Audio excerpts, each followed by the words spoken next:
ন হি প্রপশ্যামি মমাপনোদ্যাত যচ্ছ কমোচ্ছ্বসন্মেন্দ্রিয়াণাম অব্যাপ্য ভূমাবশপত্নমৃদ্ধং রাজ্যং সুরানামপি চাধিপত্যম। আমার ইন্দ্রিয়গুলোকে শুকিয়ে দিচ্ছে যে শোক, তা দূর করবার কোনো উপায় আমি খুঁজে পাচ্ছি না। এমনকি স্বর্গের দেবতাদের মতো আধিপত্য নিয়ে সমৃদ্ধশালী প্রতিদ্বন্দ্বিতাবিহীন রাজ্য এই পৃথিবীতে লাভ করলেও আমার এই শোকের বিনাশ হবে না। অর্জুন যদিও তার মতকে সুপ্রতিষ্ঠিত করবার প্রয়াসে ধর্মগত ও নীতিগত যুক্তির অবতারণা করছিলেন, কিন্তু তবুও যেন তিনি তার গুরু শ্রীকৃষ্ণর সাহায্য ছাড়া তার প্রকৃত সমস্যার সমাধান করতে পারছিলেন না। জন্ম, মৃত্যু, জরা ও ব্যাধি এই চতুর্বিধ সমস্যা জড় অস্তিত্বকে সর্বদাই জর্জরিত করছে এবং ধনৈশ্বর্যের সঞ্চয় অথবা অর্থনৈতিক উন্নতির মাধ্যমে কখনোই এই সমস্যার সমাধান করা সম্ভব নয়। যদি অর্থনৈতিক উন্নতি এবং জাগতিক সুখ স্বাচ্ছন্দ্য মানুষকে পারিবারিক, সামাজিক, জাতীয় অথবা আন্তর্জাতিক প্রমত্ততাজনিত শোক থেকে উদ্ধার করতে পারত, তবে অর্জুন বলতেন না যে প্রতিদ্বন্দ্বিতাবিহীন পৃথিবীর সাম্রাজ্য অথবা স্বর্গলোকের আধিপত্য লাভ করলেও তিনি সুখমুক্ত হতে পারবেন না। তাই কৃষ্ণ ভাবনার আশ্রয় অবলম্বন করেছিলেন তিনি, এবং সুখ শান্তি লাভের সেটিই হচ্ছে প্রধান পন্থা। অর্থনৈতিক উন্নতি এবং জড়জগতের ওপর আধিপত্য প্রকৃতির অঙ্গুলি লেহনেই মুহূর্তের মধ্যেই ধূলিসাৎ হয়ে যেতে পারে। তাই আমরা যদি আমাদের মঙ্গলের জন্য সর্ববিধ শোকের নিরাসন করতে চাই, তবে আমাদের অর্জুনের মতো ভগবান শ্রীকৃষ্ণের শরণাপন্ন হতে হবে। সুতরাং অর্জুন যেমন শ্রীকৃষ্ণকে তার সমস্ত সমস্যার সমাধান করতে অনুরোধ করেছিলেন, প্রতিটি মানুষেরই উচিত সেভাবে ভগবানের শরণাগত হওয়া। সেটি হচ্ছে কৃষ্ণ ভাবনামৃতের পন্থা। সঞ্জয় উবাচ এব মুক্তাং ঋষিকেশং গুড়াকেশ পরন্তপ ন যৎস ইতি গোবিন্দ মুক্তা তুষ্ণিং বভূবঃ। সঞ্জয় বললেন, এভাবে মনোভাব ব্যক্ত করে গুড়াকেশ অর্জুন তখন ঋষিকেশকে বললেন, হে গোবিন্দ, আমি আর যুদ্ধ করব না। এই বলে তিনি মৌন হলেন। ধৃতরাষ্ট্র যখন শুনলেন অর্জুন যুদ্ধ না করে ভিক্ষাবৃত্তি গ্রহণ করে জীবন ধারণ করবেন, তখন তিনি মনে মনে খুবই আনন্দিত হয়েছিলেন। কিন্তু তাকে নিরাশ করার মানসে সঞ্জয় তাকে জানিয়ে দিলেন অর্জুন হচ্ছেন পরন্তপ, অর্থাৎ শত্রুর বিনাশকারী। যদিও অর্জুন পারিবারিক বন্ধনের মোহে বশবর্তী হয়ে সাময়িকভাবে মোহাচ্ছন্ন হয়ে পড়েছিলেন, কিন্তু তারপরই তিনি পরম গুরু ভগবান শ্রীকৃষ্ণের চরণে আত্মনিবেদন করে তার শিষ্যত্ব বরণ করেছিলেন। এর থেকে বোঝা যায় অর্জুন শীঘ্রই পারিবারিক বন্ধনের মোহ থেকে মুক্ত হয়ে আত্মজ্ঞান বা কৃষ্ণ ভাবনামৃত লাভ করবেন এবং ভগবানের নির্দেশে সেই যুদ্ধে রত হয়ে নির্মমভাবে শত্রু সংহার করবেন। এভাবে ক্ষণস্থায়ী যে আশার আনন্দ ধৃতরাষ্ট্রের বুকে ভরে উঠেছিল, তা অচিন্তেই অন্তর্নিহিত হল। তমুবাচ ঋষিকেশ প্রহসন্নিব ভারত সেনারু ভয়ের মধ্যে বিস্মিত দন্তমিদং বচ। হে ভরতবংশীয় ধৃতরাষ্ট্র, সেই সময় স্মিত হেসে শ্রীকৃষ্ণ উভয় পক্ষের সৈন্যদের মাঝখানে বিষাদগ্রস্ত অর্জুনকে এই কথা বললেন। দুই অন্তরঙ্গ বন্ধু ঋষিকেশ ও গুড়াকেশের মধ্যে কথোপকথন হচ্ছিল। গুরু ঋষিকেশ এবং শিষ্য গুড়াকেশ তথা অর্জুন প্রকাশ্যভাবে যুদ্ধক্ষেত্রে দুই সেনানীর মাঝখানেই এই সমস্ত কথাবার্তা আলোচনা করছিলেন, যার ফলে সেই কথা শ্রবণ করে সকলেই লাভবান হতে পেরেছিল। এর দ্বারা প্রমাণিত হয় ভগবদ্গীতার বাণী কোনো বিশেষ ব্যক্তি, সমাজ অথবা সম্প্রদায়ের জন্য নয়। এই বাণী সকলের জন্য এবং শত্রু মিত্র নির্বিশেষে সকলেই এর যথার্থ মর্ম হৃদয়ঙ্গম করে ভগবানের চরণে শরণাগতি লাভ করতে পারে। শ্রী ভগবান উবাচ অসচ্চান্নন সচ্চস্তং ব্রজ্ঞা বাদাংশ্চ ভাষসে গতানুসতা গতাসংশ্চ নানুশচন্তি পণ্ডিতা। পরমেশ্বর ভগবান বললেন, তুমি প্রাজ্ঞের মতো কথা বলছো, অথচ যে বিষয়ে শোক করা উচিত নয় সে বিষয়ে শোক করছো। যারা যথার্থই পণ্ডিত তারা কখনোই জীবিত অথবা মৃত কারো জন্যই শোক করেন না। শিষ্যরূপে ভগবানের কাছে আত্মসমর্পণ করা মাত্রই ভগবান আচার্যের ভূমিকা গ্রহণ করে অর্জুনের ভুল সংশোধন করার জন্য পরোক্ষভাবে তাকে মহামূর্খ বলে শাসন করতে লাগলেন। ভগবান তাকে বললেন, তুমি প্রাজ্ঞের মতো কথা বলছো, কিন্তু প্রকৃত জ্ঞান তোমার নেই। যিনি জ্ঞানী তিনি জানেন দেহ কি আত্মা কি। তাই জীবিত অথবা মৃত কোনো অবস্থাতেই দেহের জন্য তিনি শোক করেন না। অর্জুন যুক্তি দেখাচ্ছিলেন যে রাজনৈতিক ও সামাজিক প্রয়োজনীয়তার থেকে ধর্মীয় আচার অনুষ্ঠান অধিক গুরুত্বপূর্ণ, কিন্তু তিনি জানতেন না জড় পদার্থ, আত্মা ও ভগবৎ সম্বন্ধীয় জ্ঞান ধর্মীয় আচার অনুষ্ঠান করার চাইতে বেশি গুরুত্বপূর্ণ। আর যেহেতু তার সেই জ্ঞান ছিল না, তাই তার সঙ্গে পাণ্ডিত্যপূর্ণ যুক্তি দেখানো তার অনুচিত ছিল। যেহেতু তিনি পরম জ্ঞানের অধিকারী ছিলেন না, তাই তিনি অনর্থকে শোক করছিলেন। জড় দেহের জন্ম হয় এবং এক সময় তার বিনাশ হবেই, কিন্তু আত্মা অবিনশ্বর, তার কখনোই বিনাশ হয় না। তাই জড় দেহটি আত্মার মতো গুরুত্বপূর্ণ নয়। এই আত্মাই হচ্ছে জীবের প্রকৃত সত্তা। তাই দেহের বিনাশ হওয়ার ভয়ে শোক করার নিতান্তই মূর্খতা। এই সত্য সম্বন্ধে যিনি অবগত তিনিই হচ্ছেন প্রকৃত জ্ঞানী, এবং তিনি কোনো অবস্থাতেই জড় দেহের জন্য শোক করেন না। ন তে বাহং জাতু নাশং ন তং নেমে জনাধিপা ন চৈব ন ভবিষ্যাম সর্বে বয়োমত পরম। এমন কোনো সময় ছিল না যখন আমি, তুমি এবং এই সমস্ত রাজারা ছিলেন না, এবং ভবিষ্যতেও কখনো আমাদের অস্তিত্ব বিনষ্ট হবে না।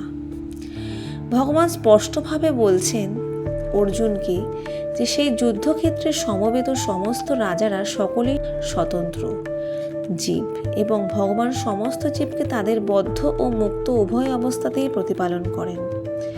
পরমেশ্বর ভগবান হচ্ছেন পরম স্বতন্ত্র পুরুষ, এবং ভগবানের নিত্য পার্ষদ অর্জুন এবং সেখানে সমবেত সমস্ত রাজারা হচ্ছেন স্বতন্ত্র শাশ্বত ব্যক্তি।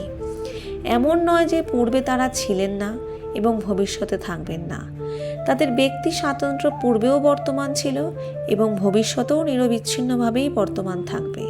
তাই কারো জন্যই শোক করা নিতান্তই নিরর্থক।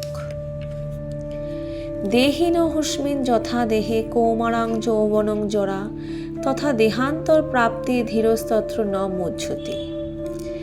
দেহের দেহ যেভাবে কৌমার, যৌবন ও জরার মাধ্যমে তার রূপ পরিবর্তন করে চলে, মৃত্যুকালে তেমনি ওই দেহি এক দেহ থেকে অন্য কোনো দেহে দেহান্তরিত হয়।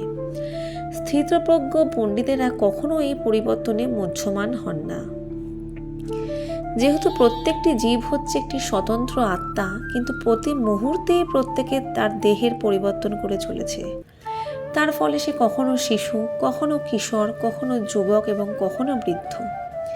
এভাবে সে নানা রূপ ধারণ করছে, কিন্তু জীবের প্রকৃত সত্তা আত্মার কোনো পরিবর্তন হয় না। একসময় দেহটি যখন অকেজো হয়ে যায়, তখন আত্মা সেই দেহ ত্যাগ করে অন্য দেহ ধারণ করে। মৃত্যুর পর জড় অথবা চিন্ময় আরেকটি দেহ প্রাপ্ত হওয়া যখন অবশ্যম্ভাবী, তখন ভীষ্ম, দ্রোণাচার্য আদিও আত্মীয় পরিজনদের জন্য শোক করা অর্জুনের পক্ষে নিতান্তই নিরর্থক।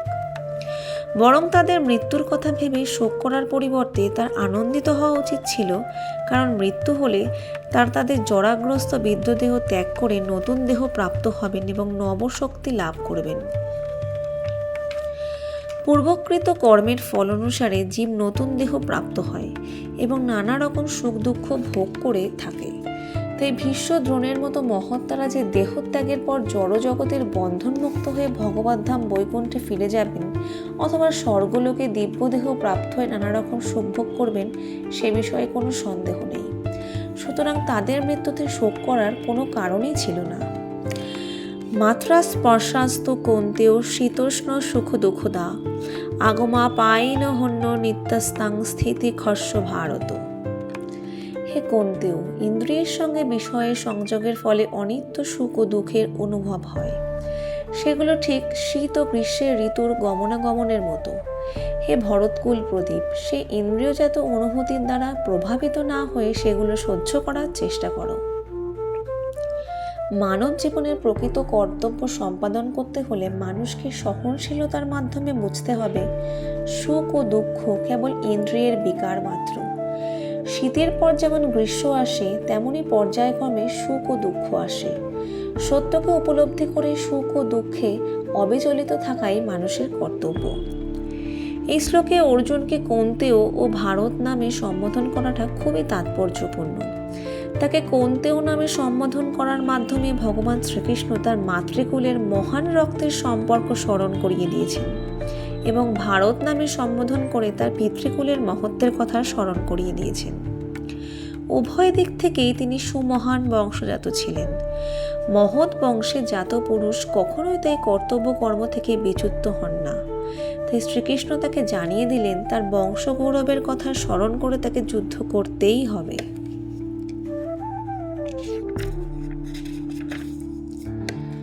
জংহীন ব্যথয়ন্তেতে পুরুষং পুরুষর্ভ সম দুঃখ সহং ধীরং সহমৃতত্বায় কল্পতে।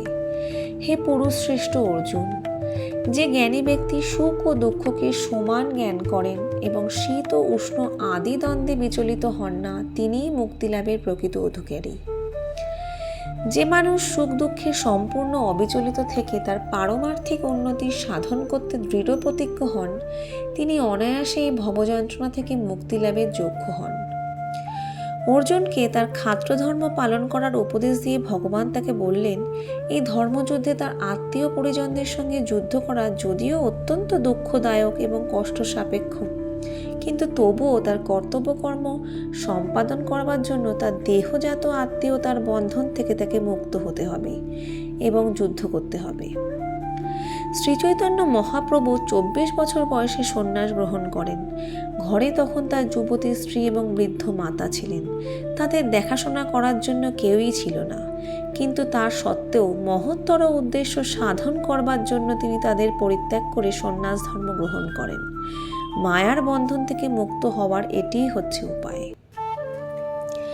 নাস্ত বিদ্যতে ভাব না ভাব বিদ্যতে সত উভয়োরপি দৃষ্ট হন্তস্তন অয়স্ত অত্যত্ত দেশবি।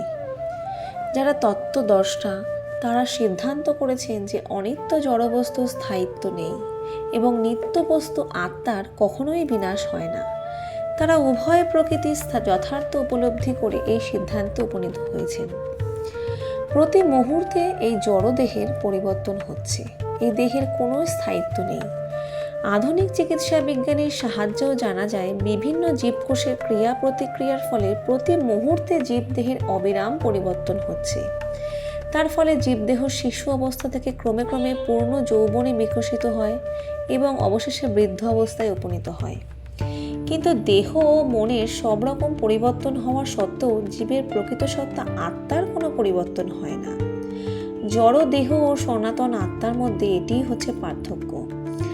দেহের প্রকৃতিই হচ্ছে চির পরিবর্তনশীল আর আত্মা হচ্ছে চির শাশ্বত সনাতন। এই সিদ্ধান্ত নির্বিশেষবাদী ও সবিশেষবাদী উভয় শ্রেণীর তত্ত্বদ্রষ্টারাই স্বীকার করেছেন। অবিনাশী তো তদদ্ধি যেন সর্বমেদং ততং বিনাশম ব্যবসাস্য ন কশ্চিৎ কর্তু মহর্তি। যার সমগ্র শরীরে পরিব্যাপ্ত হয়ে রয়েছে তাকে তুমি অবিনাশী বলে জানবে। সেই অব্যয় আত্মাকে কেউ বিনাশ করতে সক্ষম নয়। এই শ্লোকে আরও স্পষ্টভাবে আত্মার প্রকৃত স্বরূপ ব্যাখ্যা করা হয়েছে। এই আত্মা সারা দেহ জুড়ে বিস্তৃত রয়েছে। যে কেউ হৃদয়ঙ্গম করতে পারে সমগ্র দেহ জুড়ে কি বিস্তৃত হয়ে আছে সেটি হচ্ছে চেতনা। প্রত্যেকেই তার দেহে সুখ ও বেদনা সম্বন্ধে সচেতন। চেতনার এই বিস্তার প্রত্যেকেরই তার নিজের দেহে সীমাবদ্ধ, কিন্তু একজনের দেহের অনুভূতি অন্য কেউ কোনো সময় অনুভব করতে পারে না। এর থেকেই বোঝা যায় এক একটি দেহ হচ্ছে এক একটি স্বতন্ত্র আত্মার মূর্ত রূপ এবং স্বতন্ত্র চেতনার মাধ্যমে আত্মার উপস্থিতির লক্ষণ অনুভূত হয়। এই আত্মার আয়তন কেশাগ্রের 10 সহস্র ভাগের 1 ভাগের সমান বলে বর্ণনা করা হয়েছে। কেশাগ্রকে 100 ভাগে ভাগ করে তাকে আবার 100 ভাগে ভাগ করলে তার যে আয়তন হয় আত্মার আয়তনও ততখানি। আত্মার এই প্রবাহ চেতনা স্বরূপে সমগ্র দেহে অনুভূত হয় এবং সেটিই হচ্ছে আত্মার উপস্থিতির প্রমাণ।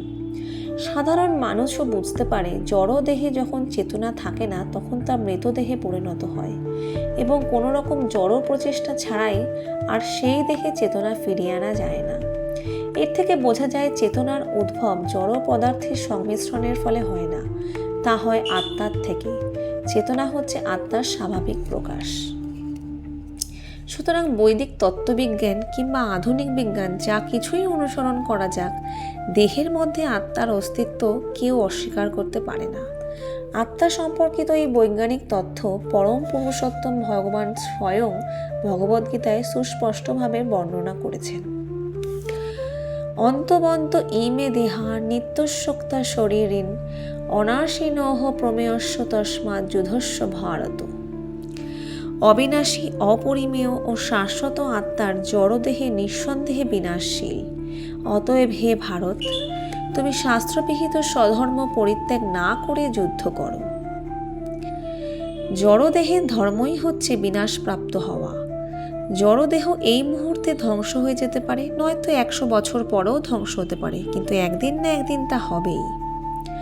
অনির্দিষ্ট কাল পর্যন্ত তাকে টিকিয়ে রাখার কোনো সুযোগ নেই। কিন্তু আত্মা এতই সূক্ষ্ম যে তাকে দেখা যায় না, সুতরাং কোনো শত্রু তাকে হত্যা করতে পারে না। পূর্ববর্তী শ্লোকে বর্ণনা করা হয়েছে আত্মা এত সূক্ষ্ম যে তাকে পরিমাপ করাও অসম্ভব। সুতরাং দেহ ও আত্মা এই দুই তত্ত্বের পরিপ্রেক্ষিতে জীবের স্বরূপ বিচার করলে তখন আর তার কোনো অনুশোচনা থাকতে পারে না। কারণ মানুষের প্রকৃত স্বরূপ আত্মা চিরশাশ্বত এবং কোনো অবস্থাতেই তার বিনাশ হয় না। আর জড় দেহ হচ্ছে অনিত্য। একদিন না একদিন যখন তার ধ্বংস হবেই, তখন কোনোভাবেই অনির্দিষ্ট কালের জন্য অথবা চিরকালের জন্য দেহটিকে বাঁচিয়ে রাখা যায় না। য এনং বেত্তি হন্তারং যশৈচনং মন্যতে হতং উভৌ তো ন বিজনিত নায়ং হন্তি ন হন্যতে। যিনি জীবাত্মাকে হন্তা বলে মনে করেন কিংবা যিনি একে নিহত বলে ভাবেন, তারা উভয়ই আত্মার প্রকৃত স্বরূপ সম্পর্কে জানেন না। কারণ আত্মা কাউকে হত্যাও করেন না, কারো দ্বারা নিহতও হন না। যখন কোনো দেহধারী জীব মারাত্মক অস্ত্রের দ্বারা আঘাতপ্রাপ্ত হয়, তখন জানতে হবে দেহের মধ্যে আত্মার মৃত্যু হয় না। আত্মা তখন আর সেই দেহে বাস করতে পারে না। বাস করার অনুপযোগী বলে আত্মা তখন সেই দেহটি ত্যাগ করে। যারা মূর্খ তারা আত্মার এই দেহ ত্যাগ করাকে আত্মার মৃত্যু বলে মনে করে।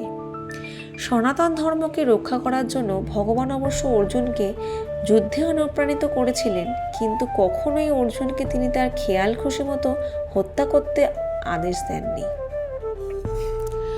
ন জায়তে শ্রিয়তে ন কদাচিন নায়ং ভূতা ভবিতা বা ন ভূয় অজ নিত্য শাশ্বত হয়ং পুরাণ ন হন্যতে হন্যমানে শরীরে। আত্মার কখনো জন্ম হয় না বা মৃত্যু হয় না, অথবা পুনঃ পুনঃ তার উৎপত্তি বা বৃদ্ধি হয় না। তিনি জন্মরহিত, শাশ্বত, নিত্য এবং পুরাতন হলেও চিরনবীন। শরীর নষ্ট হলেও আত্মা কখনো বিনষ্ট হয় না। গুণগতভাবে পরমাত্মা ও তার পরমাণু সদৃশ্য অংশ জীবাত্মার মধ্যে কোনো পার্থক্য নেই। জড়দেহে যেমন পরিবর্তন হয়, আত্মার তেমন কোনো পরিবর্তন হয় না। তাই আত্মাকে বলা হয় কূটস্থ, অর্থাৎ কোনো কালে কোনো অবস্থায় তার কোনো পরিবর্তন হয় না। জড়দেহে 6 রকমের পরিবর্তন দেখা দেয়। মাতৃগর্ভে তার জন্ম হয়, তার বৃদ্ধি হয়, কিছু কালের জন্য স্থায়ী হয়, তা কিছু ফল প্রসব করে, ক্রমে ক্রমে তা ক্ষয়প্রাপ্ত হয়, অবশেষে তার বিনাশ হয়। আত্মার কিন্তু এই রকম কোনো পরিবর্তনই হয় না। আত্মা কখনো জন্মও হয় না, কিন্তু যেহেতু সে জড়দেহ ধারণ করে, তাই সেই দেহটির জন্ম হয়। যার জন্ম হয় তার মৃত্যু অবধারিত, এটিই প্রকৃতির নিয়ম। তেমনি আবার যার জন্ম হয় না তার কখনো মৃত্যুও হতে পারে না। আত্মার কখনো জন্মও হয় না, তাই তার মৃত্যুও হয় না। আর সেই জন্য তার অতীত, বর্তমান ও ভবিষ্যৎ বলে কিছু নেই। সে নিত্য, শাশ্বত, পুরাতন, অর্থাৎ কবে যে তার উদ্ভব হয়েছিল তার কোনো ইতিহাস নেই। বেদা বিনাশিনং নিত্যং য এন মজ ময়ব্যং কথং স পুরুষ পার্থকং ঘাতয়তি হন্তিকম। হে পার্থ, যিনি এই আত্মাকে অবিনাশী, শাশ্বত, জন্মরহিত, অক্ষয় বলে জানেন, তিনি কিভাবে কাউকে হত্যা করতে বা হত্যা করাতে পারেন? ভগবান শ্রীকৃষ্ণ এখানে অর্জুনকে শিক্ষা দিয়েছেন যে মানুষের প্রকৃত পরিচয় হচ্ছে তার আত্মা, এবং সেই আত্মাকে কখনো হত্যা করা যায় না। শ্রীকৃষ্ণ হচ্ছেন স্বয়ং ভগবান। তার আদেশ অনুসারে যুদ্ধ করার ফলে অর্জুনের কোনো পাপ হওয়ার সম্ভাবনা নেই, উপরন্তু তাতে সমগ্র মানব সমাজের সর্বাঙ্গীন মঙ্গল হওয়াটাই স্বাভাবিক। বাংশাসি জীর্ণানি যথা বিহায় নবানি গৃহান্নতি নরহ পরাণি তথা শরীরানি বিহায় জীর্ণান্ন নেয়নি সংজাতি নবানি দেহি। মানুষ যেমন জীর্ণ বস্ত্র পরিত্যাগ করে নতুন বস্ত্র পরিধান করে, দেহীও তেমন জীর্ণ শরীর ত্যাগ করে নতুন দেহ ধারণ করে। নৈনং ছিন্দন্তি শস্ত্রাণি নৈনং দহতি পাবক ন চৈনং ক্লেয়দন্ত পা ন শশয়তি মারুত। আত্মাকে অস্ত্রের দ্বারা কাটা যায় না, আগুনে পোড়ানো যায় না, জলে ভেজানো যায় না, অথবা হাওয়াতে শুকানো যায় না। তরবারি, আগ্নেয়াস্ত্র, পর্জনাস্ত্র, বায়বীয় অস্ত্র আদি কোনো রকমের অস্ত্রশস্ত্রই আত্মাকে হত্যা করতে পারে না। এই শ্লোকে বোঝা যায় মহাভারতের যুগে আধুনিক যুগের মতো আগ্নেয়াস্ত্র তো ছিলই, আর তাছাড়া জল, বায়ু, আকাশ আদির তৈরি অস্ত্রেরও ব্যবহার ছিল। আধুনিক যুগে পারমাণবিক অস্ত্রশস্ত্রগুলো একরকমের আগ্নেয়াস্ত্র, কিন্তু তথাকথিতভাবে বিজ্ঞানের উন্নতি হলেও জল, বায়ু, আকাশ আদির দ্বারা নির্মিত অস্ত্রের ব্যবহার আধুনিক বৈজ্ঞানিকদের কাছে সম্পূর্ণ অজ্ঞাত। মহাভারতের যুগে জলীয় অস্ত্রের দ্বারা পারমাণবিক অস্ত্রের মতো আগ্নেয়াস্ত্রকে খণ্ডন করা হতো, যা আজকের বৈজ্ঞানিকদের কল্পনারও অতীত।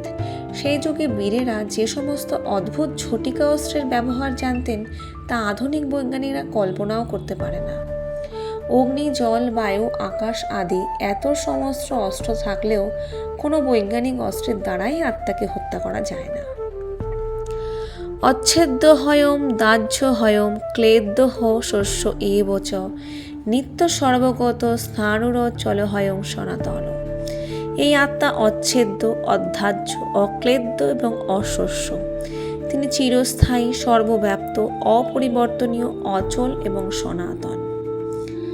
অব্যক্ত হয়ম চিত্ত হয়ম বিকার্য হয়ম মুচ্যতে তস্মাদেবং বিদিতৈনং নানুশোচি তুমর্হসি। এই আত্মা অব্যক্ত, অচিন্ত, অবিকারী বলে শাস্ত্রে উক্ত হয়েছে। অতএব এই সনাতন স্বরূপ অবগত হয়ে দেহের জন্য তোমার শোক করা উচিত নয়। পূর্বেই বলা হয়েছে জড়জাগতিক বিচারে আত্মার আয়তন এত সূক্ষ্ম যে সবচেয়ে শক্তিশালী অণুবীক্ষণ যন্ত্রের সাহায্যেও তাকে দেখা যায় না, তাই সে অদৃশ্য। আত্মার অস্তিত্বকে পরীক্ষামূলকভাবে বৈজ্ঞানিক গবেষণার দ্বারা প্রমাণ করা যায় না। তার একমাত্র প্রমাণ হচ্ছে শ্রুতির প্রমাণ বা বৈদিক জ্ঞান। আত্মার অস্তিত্ব আমরা সব সময়ই অনুভব করতে পারি। আত্মার অস্তিত্ব সম্বন্ধে কারোর মনেই কোনো সন্দেহ থাকা উচিত নয়। তাই এই বৈদিক সত্যকে আমাদের গ্রহণ করতেই হবে, কারণ এছাড়া আর কোনো উপায়ে আত্মার অস্তিত্বের এই নিগূঢ় তত্ত্বকে জানতে পারা যায় না। অথচৈনং নিত্য জাতং নিত্যং বা মন্যস্য মৃতং তথাপিতং মহাবাহ নৈনং শচি তুমর্ধসি। হে মহাবাহ, আর যদি তুমি মনে করো যে আত্মার বারবার জন্ম হয় এবং মৃত্যু হয়, তাহলেও তোমার শোক করার কোনো কারণ নেই। জাতস্য হি ধ্রুব মৃত্যু ধ্রুবং জন্ম মৃতস্য চ তস্মাৎ পরিহার্য হর্তে ন তং শচির তুমর্হসি। যার জন্ম হয়েছে তার মৃত্যু অবশ্যম্ভাবী, এবং যার মৃত্যু হয়েছে তার জন্মও অবশ্যম্ভাবী। অতএব অপরিহার্য কর্তব্য সম্পাদন করার সময় তোমার শোক করা উচিত নয়। পূর্বকৃত কর্ম অনুসারে কোনো বিশেষ দেহপ্রাপ্ত হয়ে আত্মা জন্মগ্রহণ করে, আর সেই দেহের মাধ্যমে কিছুকাল জড়জগতে অবস্থান করার পর সেই দেহের বিনাশ হয় এবং তার কর্মের ফল অনুযায়ী সে আবার একটি নতুন দেহ ধারণ করে জন্মগ্রহণ করে। এভাবেই আত্মা জড়বন্ধন থেকে মুক্ত না হওয়া পর্যন্ত জন্ম মৃত্যুর চক্রে আবর্তিত হতে থাকে। কর্তব্য কর্ম থেকে ভ্রষ্ট হলে পাপ হয়, এবং অর্জুন যে স্বজন হত্যার পাপের ভয়ে ভীত হচ্ছিলেন, প্রকৃতপক্ষে সেই পাপ তার হতো যদি সে যুদ্ধে বিমুখ হয়ে রণাঙ্গন পরিত্যাগ করতেন। এই ধর্মযুদ্ধ থেকে বিরত থাকলেও মৃত্যুর হাত থেকে তিনি তথাকথিত আত্মীয় স্বজনদের রক্ষা করতে পারতেন না। প্রকৃতির বিধান অনুসারে একদিন না একদিন তাদের মৃত্যু অবধারিতই ছিল, কিন্তু অর্জুন যদি তার কর্তব্য কর্ম থেকে বিচ্যুত হয়ে পথভ্রষ্ট হয়ে পড়তেন, তাহলেই তার মান মর্যাদা ধূলিসাৎ হতো।